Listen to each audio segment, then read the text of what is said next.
जलं रुचिकरं कर्पूरखण्डोज्ज्वलं ताम्बूलं मनसा मया विरचितं भक्त्या प्रभो स्वीकुरु छत्रं चामरयोर्युगं व्यजनकं चादरसकं निर्मलम् वीणाभिर्मृदङ्गकाहलकला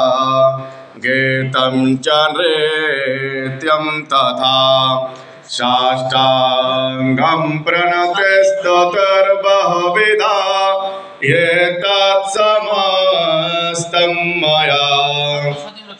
संकल्पेन समर्पितं तव विभो पूजां गृहाण प्रभो आत्मा त्वं गिरिजामते सहचरा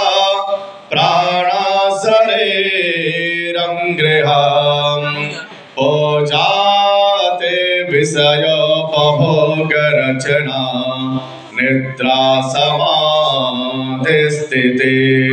संसारपदयो प्रदक्षिणविधि स्तोत्राणि सर्वाङ्गिरो यद्यत्कर्म करोमि तद्दखिलं शम्भो तवाराधनं करचरणकृतं वा कायजं कर्मजं वा श्रवणनयनजं वा मानसं वा परादं विहितं वा सर्वमेतत्क्षमस्व